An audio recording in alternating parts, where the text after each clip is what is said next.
So in the last lecture, we saw how to use the input and print statements to collect input from the standard input, that is the keyboard, and to display values on the screen using print. Now this is useful for small quantities of data, but if we want to read and write large quantities of data, it is impractical to type them in by hand or to see them as they scroll past on the screen. So for large data, we are forced to deal with files which reside on the disk. So we have to read a large volume of data which is already written on a file in the disk, and the output we compute is typically written back into another file on the disk. Now one thing to keep in mind when dealing with disks is that disk read and write is very much slower than memory read and write. So to get around this, most systems will read and write data in large blocks. Imagine that you have a large storage facility in which you store things in big cartons. Now, when you go and fetch something, you bring a carton at a time, even if you're only looking for, say, one book in that carton. So you don't go and fetch one book out of the carton from the storage facility. You bring the whole carton, and then when you want to put things back again, you assemble them in a carton and then put them back. So in the same way, the way that data flows back and forth between memory and disk is in chunks called blocks. So even if you want to read only one value or only one line, it will actually fetch a large volume of data from the disk and store it in what is called a buffer. And then you read whatever you need from the buffer. Similarly, when you want to write to the disk, you assemble your data in the buffer, and when the buffer is enough quantity to be written onto the disk, then one chunk of data in a block will be written back on a disk.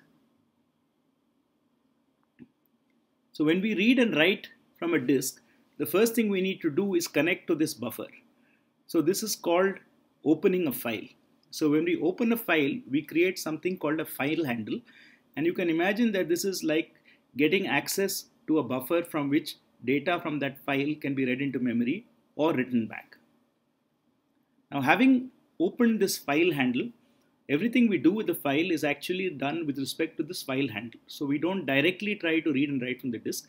Instead, we read and write from the buffer that we have opened using this file handle.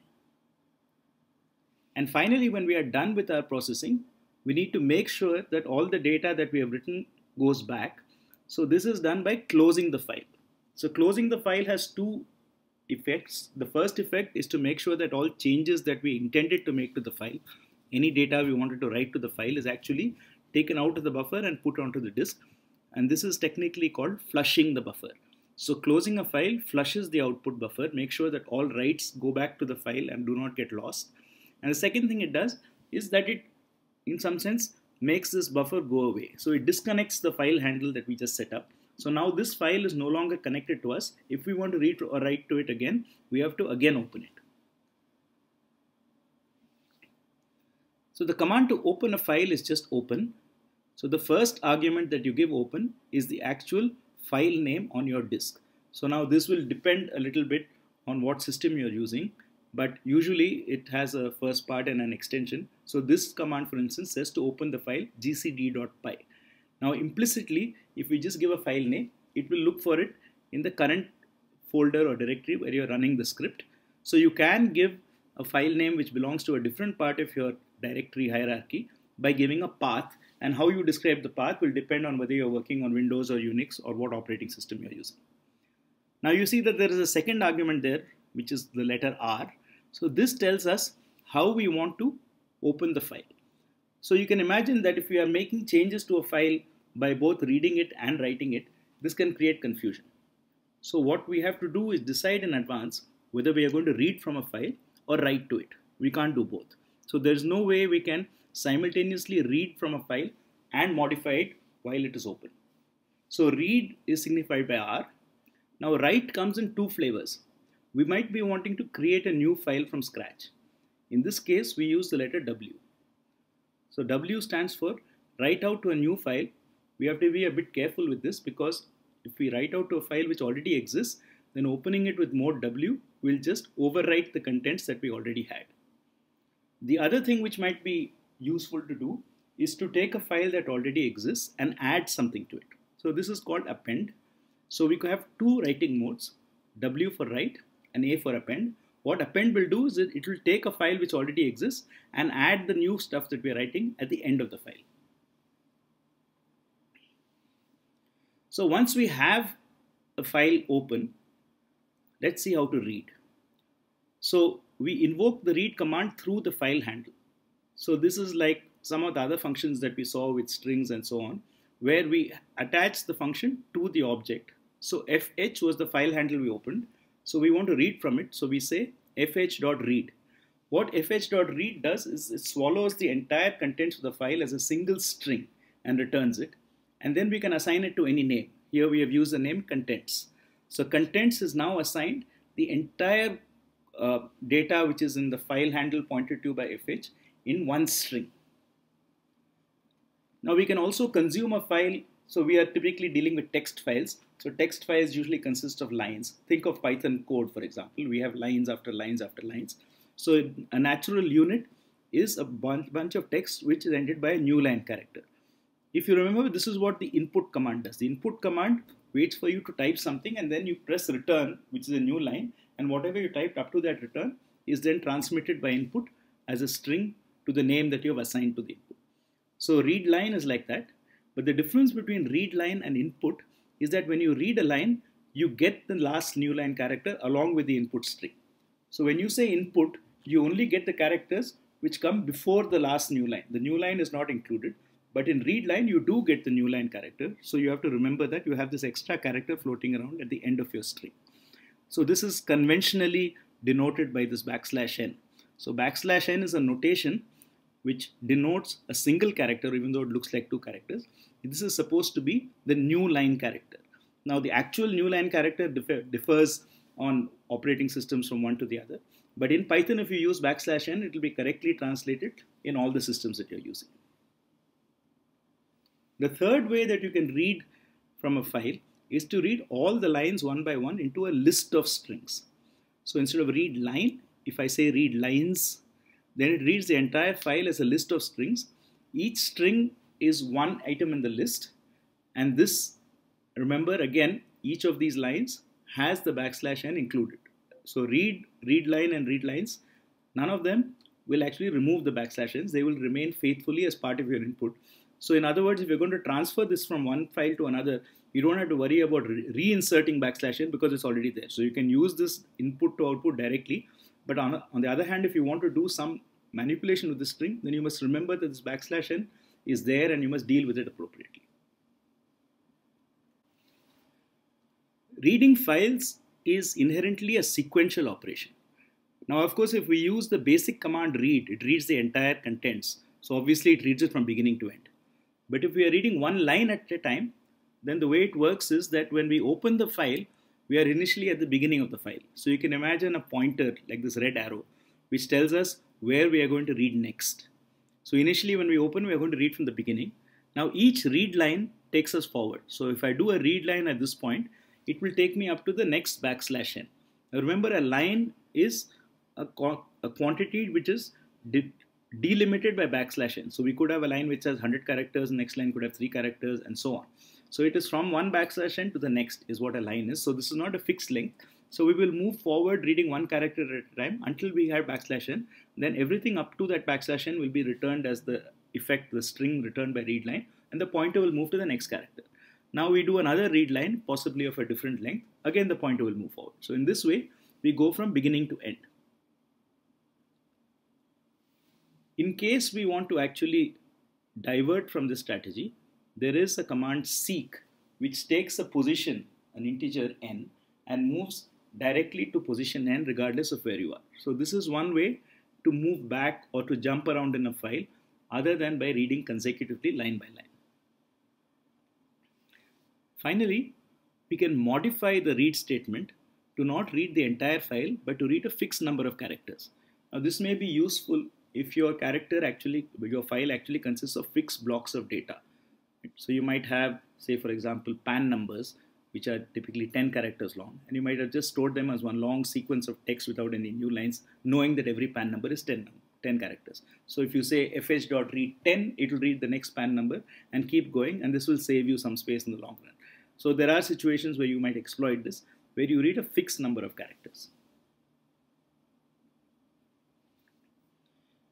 Now when we are reading a file incrementally, it's useful to know when the file is over, because we may not know in advance how long the file is or how many lines the file is. So if you're reading a file line by line, then we may want to know when the file has ended.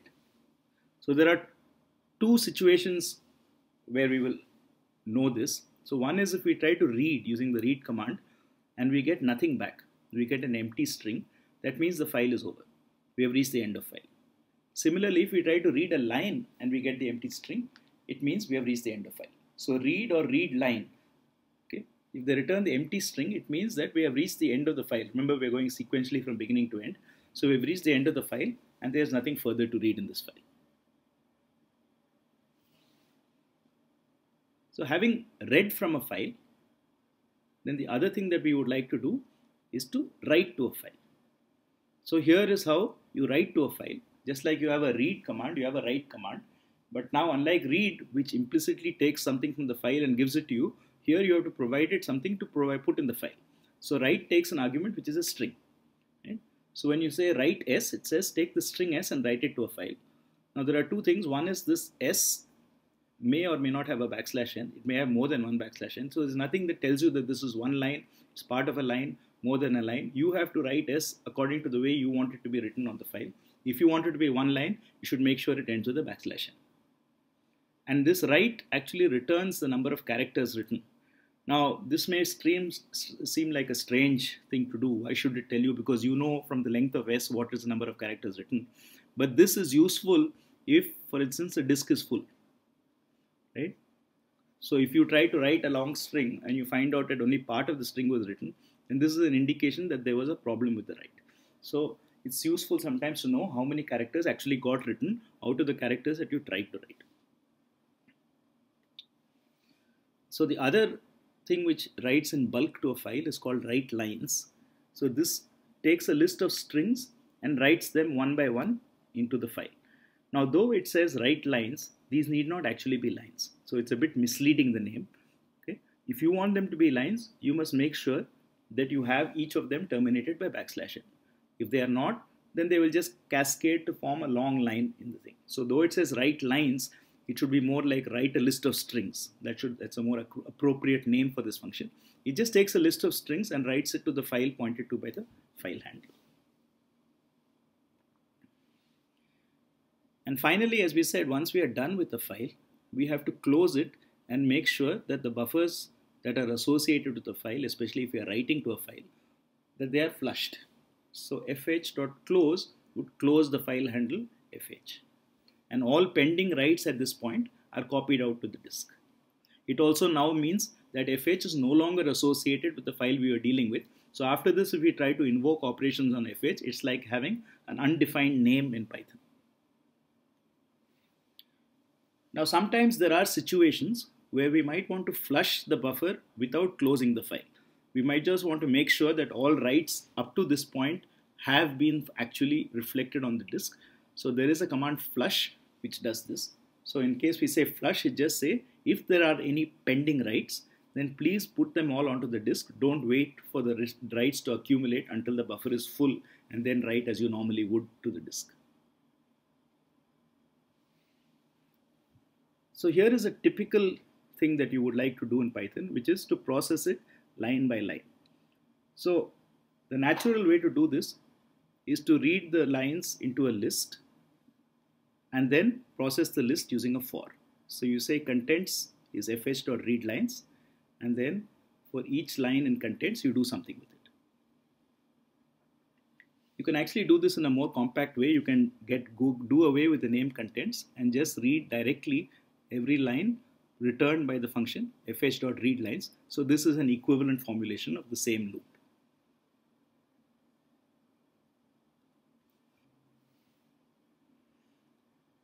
So as an example of how to use this line by line processing, let us imagine that we want to copy the contents of a file input.txt to a file output.txt. So the first thing that we need to do is to make sure that we open it correctly. So we should actually open the out file with mode W and in file with mode R. Okay? So this says that I'm going to read from in file and write to the out file. Now for each line in returned by read lines on the in file. Remember that when I get a line from read lines, the /n is already there. And if I don't do anything to the /n, I can write it out exactly the same way. So for each line that I read from the list in file.read lines, I just write it to out file, and finally I close both the files. Okay? So this is one way to copy one file from input to output.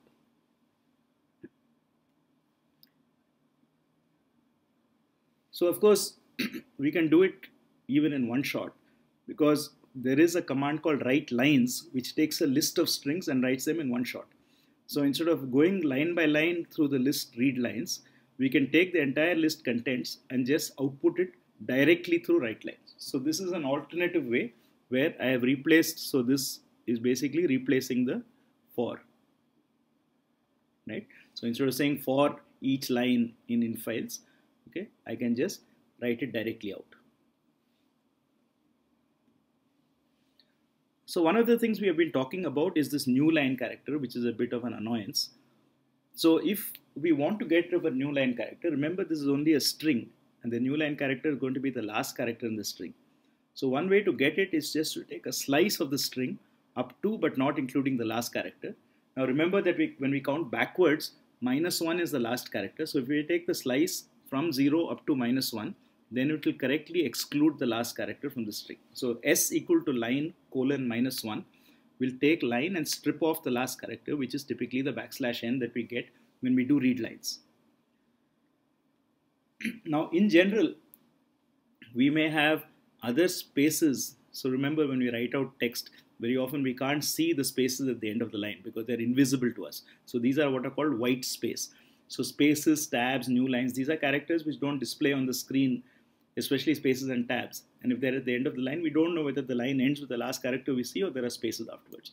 So rstrip is a string command which actually takes a string and removes the trailing white space, all the white space at the end of the line. In particular, if there's only a /n, then it will strip the /n. It will also strip other junk if there is some spaces and tabs before the /n, and return that. So s equal to line.rstrip, that is strip line from the right of white space. Okay? This is an equivalent thing to the previous line, except it's more general because it strips all the white space, not just the last /n, but all the white space at the end of the line.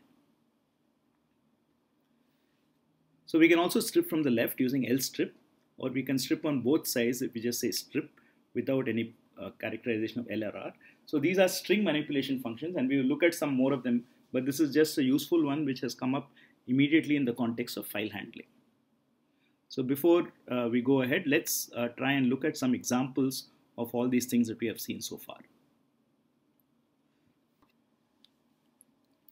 So here we have created a file called input.txt, which consists of the lines, "The quick brown fox jumps over the lazy dog."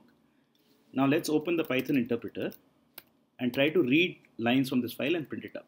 So we can say, for instance, that f is equal to open input.txt in read mode.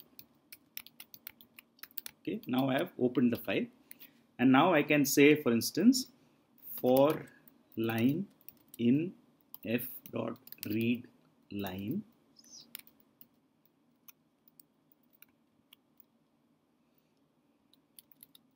print line. Now you'll see something interesting happening here.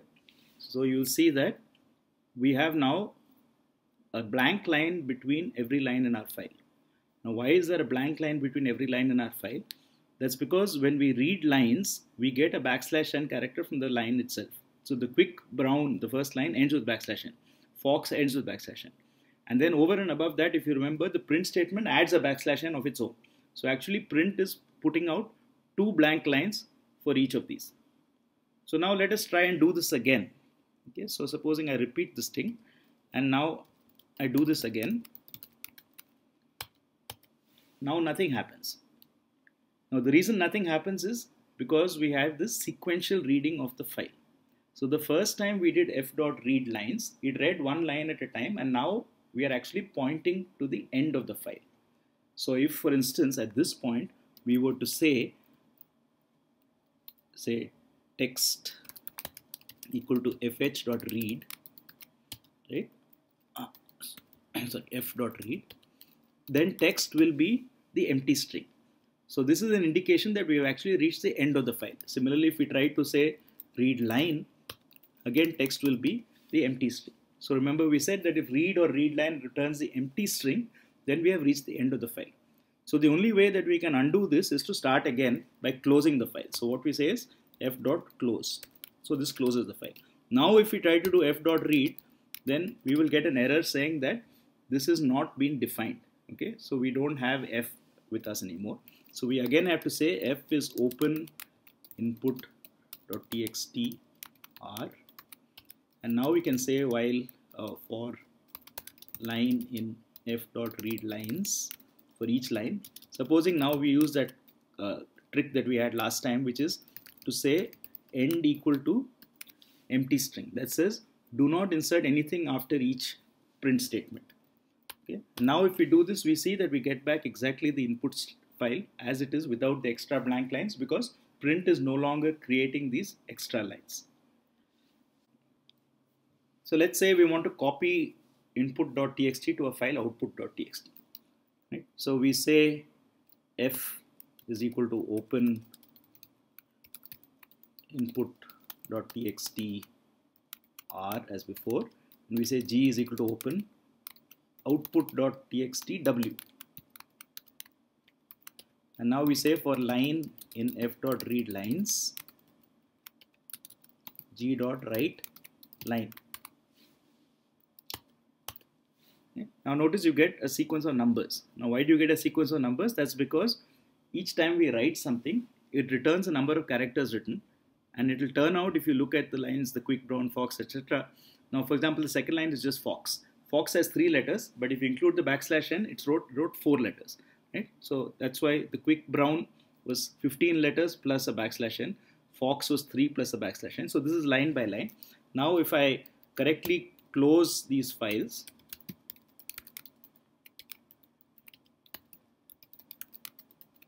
and then come out of this, then output.txt is exactly the same as input.txt. So to summarize, what we have seen is that if we want to interact with files, we do it through file handles, which actually correspond to the buffers that we use to interact between memory and the file on the disk. We can open a file in one of 3 modes: read, write, and append. We didn't actually do an example with append, but if you do append, what it will do is it will keep writing beyond where the file already existed. Otherwise, write will erase the file and start from the beginning. So we saw that we have read, read line, and read lines. So using this, we can either read the entire file in one shot as a string, or read it line by line. Similarly, we can either write a string, or we can write a list of strings too. So we have a write command and a write lines, and write lines is more correctly to be interpreted as write list of strings. Finally, we can close the handle when we are done, and in between we can flush the buffer by using the flush command. And we also saw that there are some string operations to strip white space, and this can be useful to remove these trailing \n's which come whenever we're processing text files.